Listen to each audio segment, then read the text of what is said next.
While penny stocks are risky, consider throwing a few dollars in these biotech bets. Here are three of the top biotech stocks to consider today. Atossa Therapeutics, Incorporated.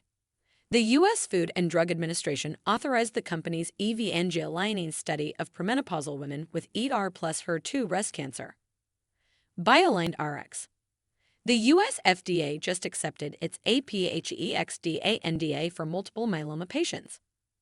Corvus Pharmaceuticals. The company just posted positive interim data demonstrating the potential of CPI 818 for T-cell lymphoma. Let's dive in. Here are the three best biotech stocks under $1 to buy for April. Welcome to Timely Investment Research. Typically, penny stocks are pure market wages for hardened gamblers. In fact, penny stocks are always risky, especially some of the best biotech stocks under $1, and should oftentimes be avoided. And as pointed out by the U.S. Securities and Exchange Commission, penny stocks may trade infrequently, which means that it may be difficult to sell penny stock shares once you have them. Because it may also be difficult to find quotations for penny stocks, they may be impossible to accurately price. Investors in penny stock should be prepared for the possibility that they may lose their whole investment. Granted, a few good ideas do pop up that may be worth throwing a few dollars at. But more often than not, penny stocks can lead to heavy losses. So, I always ask that you never risk more than you can afford to lose. That being said, I've uncovered some hot biotech penny stocks you may want to toss a few dollars at. Number 1. Atossa Therapeutics, Incorporated at 75 cents. Atossa Therapeutics, Incorporated is rebounding from support of around 65 cents. From here, if it can break above the prior resistance around 83 cents, it could test $1. There are a few reasons the stock could move.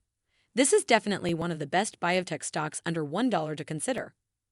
1. The U.S. Food and Drug Administration authorized the company's evangeline study, a phase 2 trial of zevendoxifen and exemestane plus goserelin as neoadjuvant treatment in premenopausal women with ER plus HER2 breast cancer. While there are several FDA-approved neoadjuvant therapies for ER breast cancers, few exist for ER++ patients, which account for approximately 78% of breast cancers. We expect to enroll approximately 175 patients at up to 25 sites across the United States, as noted in a company press release. The company just recently dosed the first patient. Any positive outcome could send the Atossa Therapeutics screaming higher. Number 2. BioLine RX. Another one of the best biotech stocks under $1 is BioLine RX. Over the last few days, the stock exploded from a low of about 58 cents to 96 cents. From here, it could see further upside, especially with recent volume spikes. The company says it has enough cash on hand, $51.1 million, to fund operations through the first half of 2024. Most exciting, the company just announced the U.S. FDA acceptance of its APHEXDA motoxafortide new drug application. This is for stem cell mobilization for autologous transplantation in multiple myeloma patients. There's a PDUFA target date of September 9th.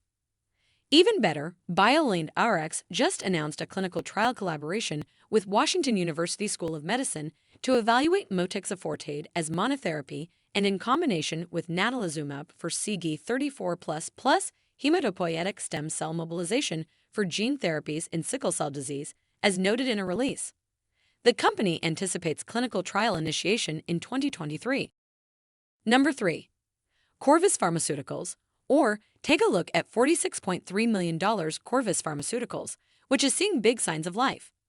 Over the last few days, the stock popped from about 60 cents to $1 and could see higher highs. All after the company posted interim data demonstrating the potential of CPI 818, the company's ITK inhibitor, for the treatment of T-cell lymphoma. T-cell lymphoma is a challenging disease to treat, and there is a significant need for new approaches given the limited efficacy of current therapeutic options, said John Renaud, MD, PhD, from the Ohio State University Comprehensive Cancer Center, and an investigator for the Phase 1 1-bit clinical trial of CPI 818 for TCL. CPI 818 has a novel mechanism of action that includes the stimulation of normal T cells to infiltrate and destroy tumors. Our recent work indicates that the peripheral blood absolute lymphocyte count is a biomarker that may predict patients most likely to benefit from CPI 818. Thanks for spending some time with us today, Timely Investment Research. We're so glad you did. If you found value in today's video, please give us a like, hit that bell icon to never miss an upload, and hey, don't forget to subscribe.